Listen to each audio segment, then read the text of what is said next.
Hello aspirants, welcome to Exampur. हम हैं कलम से क्रांति। मैं पूर्णिमा गौड़ एक बार फिर से आप लोगों का स्वागत करती हूँ साइंस के एक छोटे से सेशन में। और ये जो सेशन है एक आपका अगेन बहुत ही महत्वपूर्ण सेशन है, क्योंकि इससे रिलेटेड पिक्चर बड़ी आजकल फेमस हो रही है ना, पुष्पा। अगर आप सभी को पता हो तो कहीं ना कहीं वो जो पुष्पा की कहानी का मेन हीरो है, वो हीरो जिस चीज के ऊपर हीरो बना है बेसिकली, आज हम उसी के बारे में पढ़ने वाले हैं कि क्यों वो चीज न्यूज में है और क्या उसके बारे में हमारे पेपर में पूछा जा सकता है। तो सबसे पहले हम जान रहे हैं यहाँ पे किस बात को कि आज हम लोग पढ़ेंगे रेड सैंडलवुड के बारे में। किसके बारे में पढ़ेंगे आज हम लोग? रेड सैंडलवुड के बारे में, यानी कि लाल चंदन के बारे में। ठीक है, ये जो लाल चंदन है आपको यहाँ पे इसका पेड़ दिखाई दे रहा होगा, जिसका बेसिकली डायमीटर नापने की कोशिश की गई है। तो ये बेसिकली एक अर्ली पेड़ है, नहीं तो इसका जो डायमीटर काफी बड़ा होता है, लगभग 50 सेंटीमीटर से लेके 150 सेंटीमीटर तक का चौड़ाई होती है इस पेड़ की। तो बेसिकली ये जो लाल चंदन है इसका साइंटिफिक नेम क्या है? तो ध्यान रखिएगा, इसका साइंटिफिक नेम होता है पेट्रोकार्पस सेंटालिनस। ठीक है, क्या है इसका साइंटिफिक नेम? पेट्रोकार्पस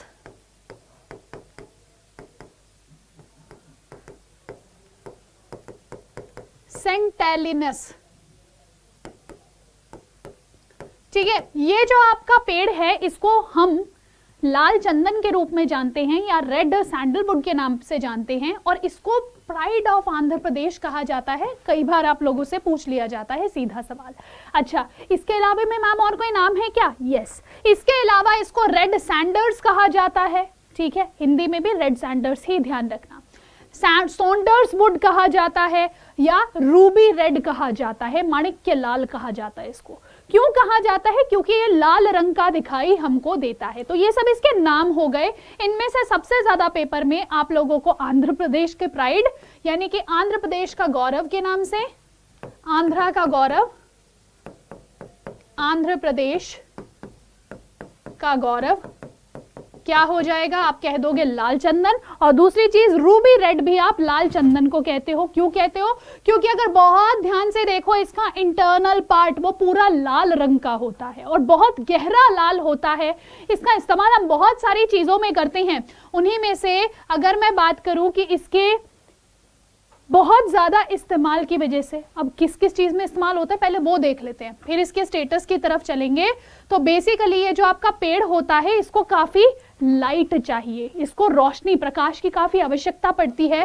तो ये लाइट डिमांडिंग है, मीडियम साइज का ट्री होता है, बहुत बड़ा भी नहीं होगा बहुत छोटा भी नहीं होगा।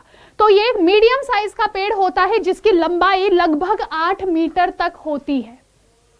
इसके तने की चौड़ाई 50 से 150 सेंटीमीटर की होती है और ये बहुत तेजी से ग्रो करता है जब ये अपनी युवा अवस्था में होता है। मतलब 3 साल के अंदर अंदर ये 5 मीटर का पेड़ हो जाता है, फिर उसके बाद ये थोड़ा स्लो ग्रोथ करता है। ठीक है, और ये जनरली आपको आंध्र प्रदेश की मिट्टी में ही मिलता है या उसके आसपास के क्षेत्र में मिलता है, क्योंकि वहां पे ये सभी जो इसकी कंडीशंस होती है वो फुलफिल होती है। जैसे मिट्टी वाली, दूसरी चीज इसको टेम्परेचर वाली, वो सब कंडीशंस इसकी वहां पे फुलफिल होती है।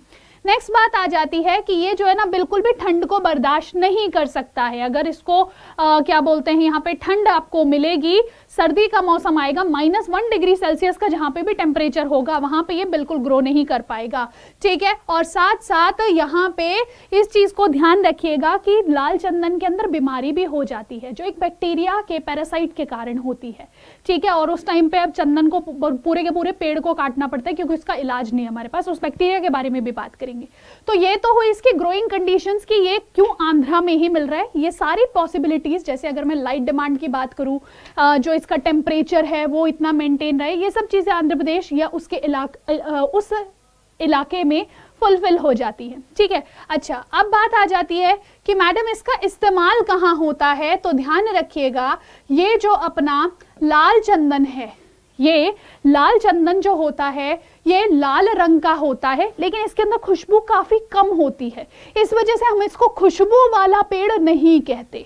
ठीक है, जैसे हमारे पास जो चंदन का पेड़ होता है उसमें तो बहुत खुशबू होती है ना, इसमें उतनी खुशबू नहीं होती, इसलिए इसको नॉन एरोमेटिक वुड कहा जाता है, बिना खुशबू वाली लकड़ी कहा जाता है।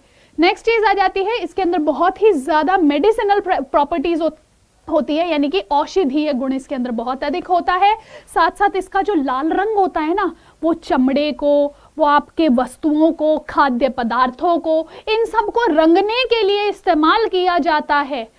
चाइना में, जापान में, ठीक है, और इधर आपके अफ्रीका के कुछ नेशंस में इसकी दवाएं बनाई जाती हैं। इस वजह से इसकी करी जाती है स्मगलिंग, ठीक है। और स्मगलिंग को रोकने के लिए इंडिया की गवर्नमेंट तो काफ़ी ज़्यादा कुछ काम कर ही रही है, लेकिन स्टिल जो है अभी उतना ज़्यादा स्मगलिंग के कारण क्या हुआ कि ये जो आपके पेड़ है ना, ये अत्यधिक मात्रा में काटे जाने लगे, ठीक है, ये अत्यधिक मात्रा में काटे जाने लगे, जिसकी वजह से आज ये पेड़ खतरे में है, ठीक है। आप देखेंगे कि इसके बहुत सारे आर्टिफैक्ट्स बनाए जाते हैं। आप अगर देखो, अभी भी अमेज़न पे देख लेना, आपको क्या मिल जाएगा, लाल चंदन के कुछ खिलौने आदि मिल जाएंगे, ठीक है, कि ये लाल चंदन से बने हुए हैं, महंगे बिकते हैं। आपको पता है 1 टन लाल चंदन की कीमत 1 से 1.5 करोड़ है इंटरनेशनल मार्केट में, ठीक है। तो इंटरनेशनल मार्केट में इसकी हाई प्राइस के कारण इसका इलीगल एक्सपोर्ट काफी ज्यादा होता है, इसकी औषधीय गुणों के कारण और इसके लाल रंग के कारण, जो जिसका फर्नीचर बहुत अच्छा बनता है और काफी ज्यादा डिमांडिंग होता है इंटरनेशनल मार्केट में। इस वजह से आपका ये जो लाल चंदन है, यह क्या हो गया है, यह अब खतरे की लिस्ट में आ गया है, ठीक है। अभी तक जो अपना ये लाल चंदन था, ये उतनी लेवल तक घटे नहीं थे, लेकिन अब ये काफी ज्यादा घट गए हैं। इसीलिए IUCN रेड लिस्ट में, IUCN की जो रेड लिस्ट है, अब IUCN क्या है, international union for conservation of nature, ठीक है, इसकी रेड लिस्ट में इसको एंडेंजर्ड का स्टेटस दे दिया गया है कि भैया अब तो इस पर बहुत ज्यादा खतरा है, तो इसकी थोड़ी सी प्रोटेक्शन कीजिए, ठीक है। तो ये बहुत इंपॉर्टेंट है, क्योंकि आपके पेपर में जब करंट अफेयर से क्वेश्चन बनता है तो पूछा जाता है इनमें से किस पदार्थ का या किस जो आपका ये जो वस्तु है, जीव है, इसका स्टेटस चेंज हुआ है या ये एंडेंजर्ड लिस्ट में आता है या क्रिटिकली एंडेंजर्ड आता है। तो यहाँ पे ध्यान रखिएगा, एंडेंजर्ड लिस्ट में है। नेक्स्ट चीज साइट्स, यानी कि convention on international trade and in endangered species, उसके अंदर इसको अपेंडिक्स 2 में डाल दिया गया है। तो यहाँ पे ध्यान रखना, ये तो खैर नहीं पूछा जाता कि क्या बोलते हैं अपेंडिक्स 2 में डाला है या इसको अपेंडिक्स 1 में डाला है, ये चीज आपसे पेपर में नहीं पूछी जाती। लेकिन साइट्स जो है, ये आपकी एक ऐसी ऑर्गेनाइजेशन है जो भी आपके एंडेंजर्ड स्पीशीज होती है, जो भी आपकी खतरे के जिनको भी, जिस भी स्पीशीज को, जिस भी जीव को खतरा है, ऐसी जितनी भी आपकी स्पीशीज हैं, उनका जब ट्रेड किया जाता है ना, उसके ऊपर ये निगरानी रखती है या उससे रिलेटेड लॉस को ये बताती है, ठीक है। तो ये इसके अंदर भी बता दिया गया है कि भैया इसको खतरा है, थोड़े से इसके अकॉर्डिंग हमें लॉज एंड रेगुलेशंस को फॉलो करना पड़ेगा, ठीक। नेक्स्ट चीज, इंडिया के वाइल्ड लाइफ प्रोटेक्शन एक्ट 1972 के अंदर भी इसको शेड्यूल 2 में ही रखा गया है। अब इनमें से सबसे इंपॉर्टेंट बात की, एक तो ये फुल फॉर्म ध्यान रख लेना, यहाँ पे वर्ष ध्यान रखना, वर्ष पेपर में पूछा जाता है, और यहाँ पे IUCN की रेड लिस्ट में इसको एंडेंजर्ड का क्या बोलते हैं, एंडेंजर्ड बता दिया गया है, ये चीज ध्यान रखना, ठीक है। और ये कहाँ पाया जाता है, आंध्र प्रदेश में, ये ध्यान रखोगे। अब बात आ जाती है, मैम आपने एक डिजीज भी बताया था जो सैंडलवुड के अंदर होता है, यानी कि लाल चंदन के अंदर होता है। तो देखो, जो कॉस्मेटिक्स होते हैं ना हम लोगों के, उसके अंदर भी इसका इस्तेमाल होता है।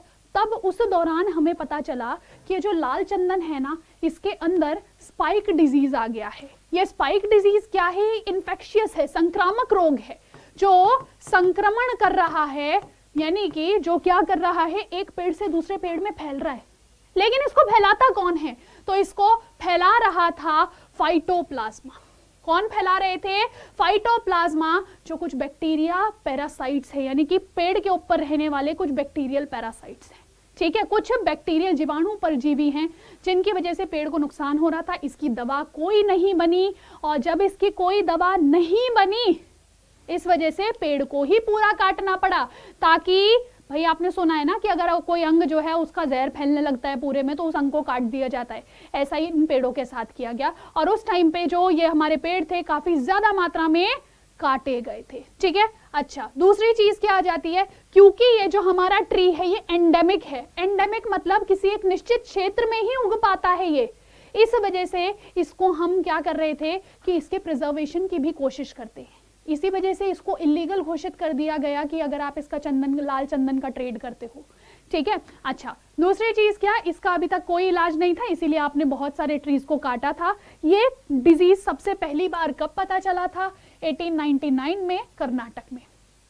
ठीक है, तो ये सब चीजें थोड़ी सी ध्यान रखिएगा। साइंटिफिक नेम पेपर में पूछे जाते हैं वो ध्यान रखिएगा, और साथ साथ इसके अलावा जो जो चीजें आपसे पूछी जाती हैं, जैसे IUCN स्टेटस आपसे पूछ लिया जाता है, और इसके कौन कौन से सॉर्बिकेट्स हैं, ठीक है, कौन कौन से अन्य नामों से इनको जाना जाता है, वो भी आपके लिए इंपॉर्टेंट है। आई जस्ट होप सो ये वाला सेशन थोड़ा सा ऐसा लगता है कि मैम ये क्या मतलब हमारे पेपर के लिए इंपॉर्टेंट है, तो यस, इसमें से काफ़ी चीज़ें इंपॉर्टेंट बनती है, और आई थिंक सो आपको समझ में आई होगी। अगर आई है तो सेशन को लाइक कर दीजिएगा, शेयर कर दीजिएगा, और अगर कोई भी डाउट हो तो या तो इसी वीडियो के नीचे या फिर दोपहर को 3 बजे SSC एग्जाम्स बाय एग्जामपुर पे अपने सेशंस को, अपने डाउट्स को बता दीजिएगा, उसी सेशन में वहीं पे क्लियर हो जाएगा। तो मिलते हैं फिर अगले किसी ऐसे ही छोटे से सेशन में जहां पे हम लोग इस बारे में बात करेंगे। और ध्यान रखिएगा कि HB30 कोड का उपयोग करके आप लोग एग्जामपुर ऑफिशियल ऐप के सभी कोर्सेज पे पा सकते हैं 30% का डिस्काउंट। ठीक है, तो जल्दी से जल्दी इस कोर्स को परचेज कर लीजिएगा क्योंकि ये जो आपका कोड है ये सिर्फ 17 जनवरी तक ही अवेलेबल है, उसके बाद ये अवेलेबल नहीं होगा। ठीक है, तो ये मैक्सिमम डिस्काउंट है जो आपको एग्जामपुर के कोर्सेज में मिल सकता है। तो चलिए फिर, this is Purnima Gaur signing off, take care, bye bye.